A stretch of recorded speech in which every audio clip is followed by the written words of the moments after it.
every American. How will my kids pay that off when they can't even find jobs?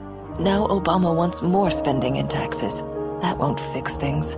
I had so many hopes. Cutting taxes and debt and creating jobs. That's the change we need. Tell President Obama to cut the job-killing debt and support the New Majority Agenda at newmajorityagenda.org.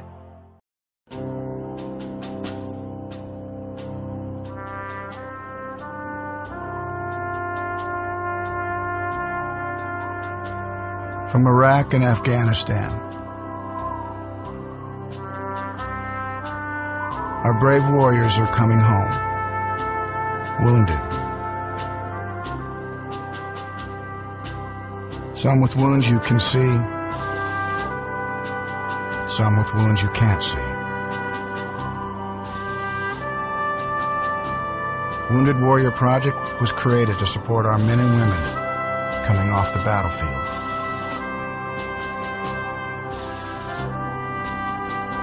Please help carry these warriors the rest of the way home.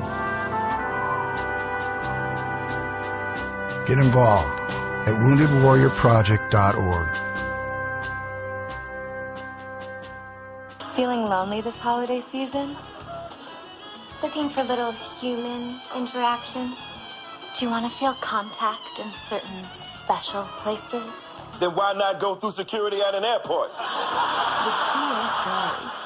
TSA agents are ready and standing by to give you a little something extra to feel thankful about this holiday season. The TSA. What are you waiting for? I want to check under your testicles. Spending time with a TSA agent couldn't be easier. Simply book a flight departing from any American airport. When selected for a full body scanner, say no. You'll be pulled aside by a TSA agent, and that's when the fun begins. And you never know who your agent will be. It could be me. Or me. Or even me. But it's probably gonna be us. Take off your damn shoe. The TSA. It's our business to touch yours.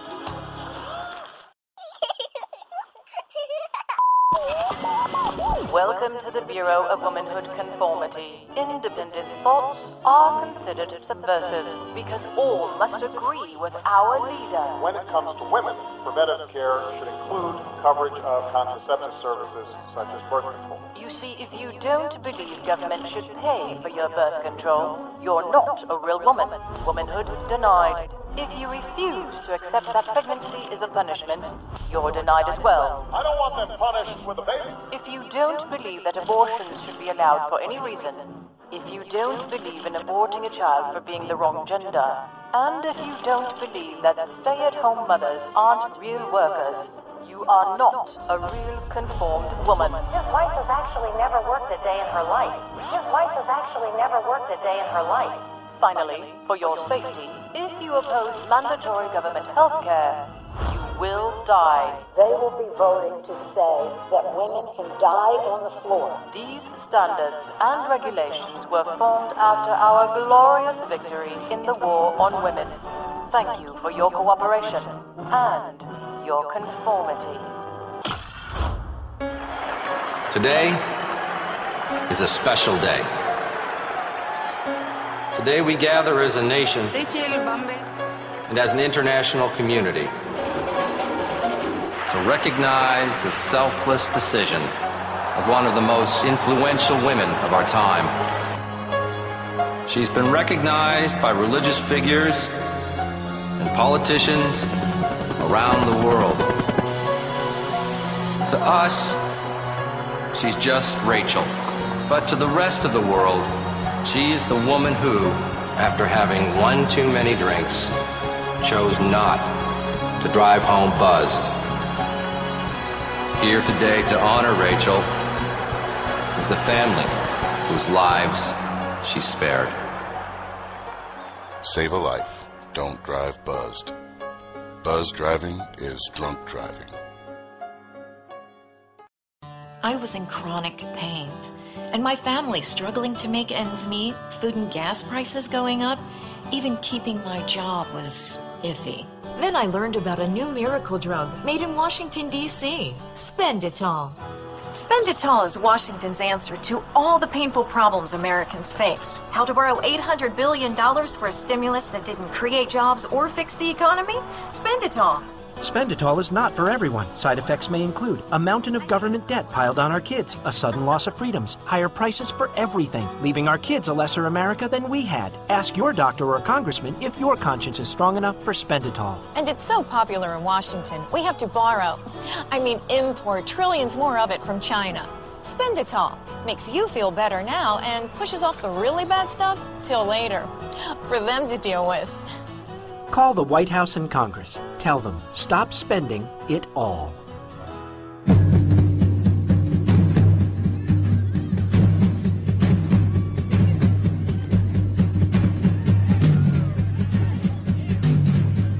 You're listening to The Rod Eccles Show.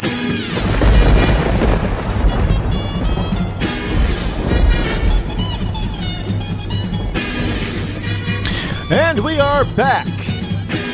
I just want to say to everyone out there, all over the world, Merry Christmas. Yes, indeed, Merry Christmas. Now, some people are probably thinking at me, what in the heck is he talking about? But some of you out there under the sound of my voice know exactly what I'm talking about. I'm talking about that today is January the 7th, which is under the Orthodox Christian rules and laws, which followed the another calendar. Is it we're on the Julian calendar right now? But they've what are we? We're on the Julian calendar, and the Greek Orthodox follows the Gregorian calendar, or it's the other way around. I get them backwards sometimes. But by the other than the modern, the predating calendar to today's modern, which I do believe is the Julian. It might. It could be. No, it's probably. Well, you know what? Let me look it up really quick. Mini or yeah, here we go.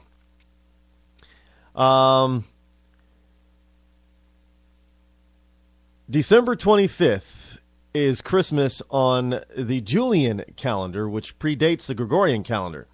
Gregorian calendar, Christmas Day is on January the 7th. And the Orthodox follow the Gregorian calendar, so as far as the holiday is concerned. So today is for Orthodox Christians all over the planet. Today is Christmas Day. This is the day that they celebrate the birth of Christ. So again, I say, Merry Christmas.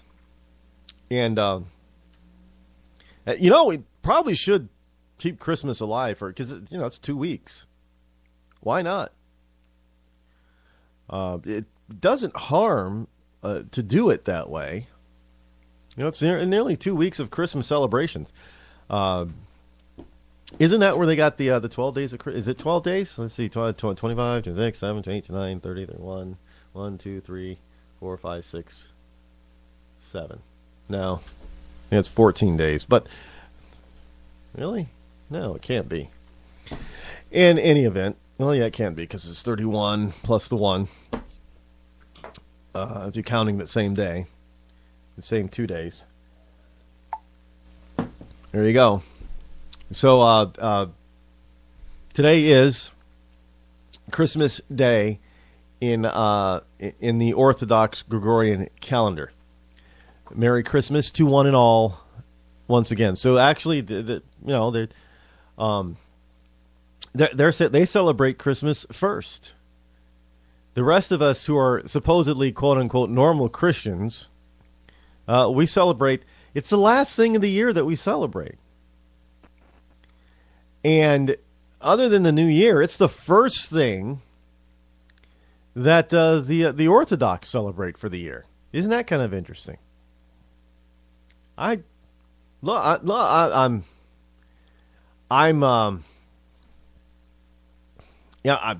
just saying. I'm not trying to say anything in particular. Just saying that the Orthodox. Well, it's January, so it's the first month. I know some people are going to say, no, they celebrate it after us. No, they don't. They're celebrating it first.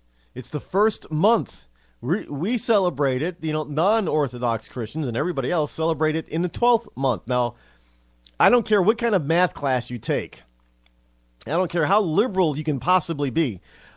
12 still comes after 1. Just saying. So it is the last thing basically of the year that we celebrate, and it's the first thing of the year basically that they celebrate. Now, I mean, you could make an argument, good and bad, for both cases, for both time frames. So there you have it. The study. This is from Newsmax. We told you this was. We were told this was going to happen. Before it even happened, we were told, prestidigitation, or that's magic. Fortune telling. We were told by the soothsayers that things were, prices were going to go up for health insurance, health care costs, if Obamacare took hold. And sure enough, when it was passed, rates went up on people a lot. And Obama and all the Obamacare lovers, they kept telling us, no, it'll even out. It'll go down once Obamacare takes flight.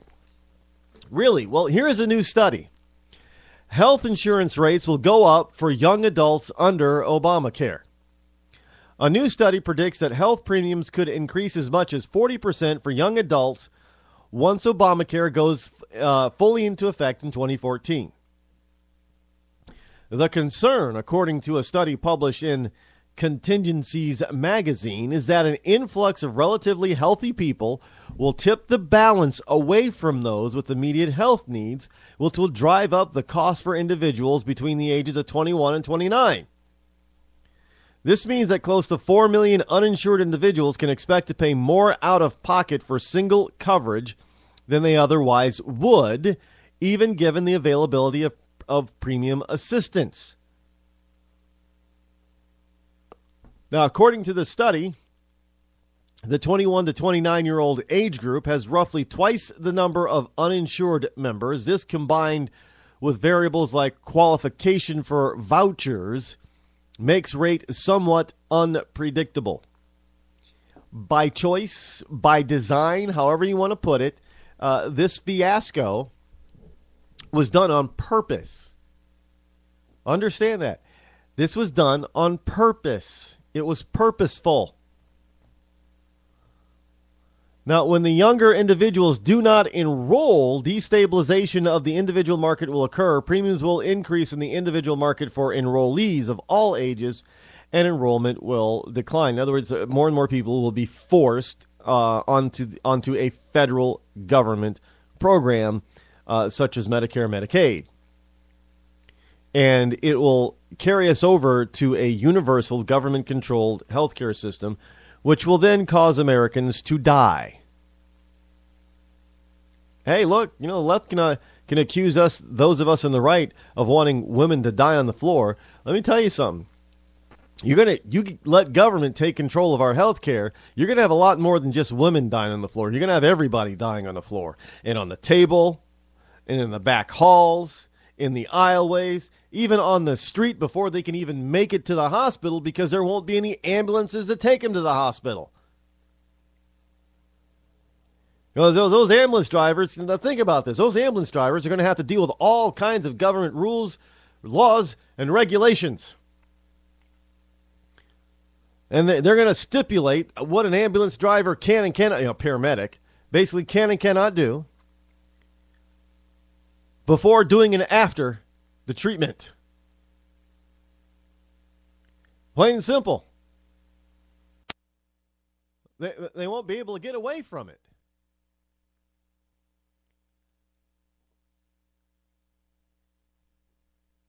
I mean, seriously.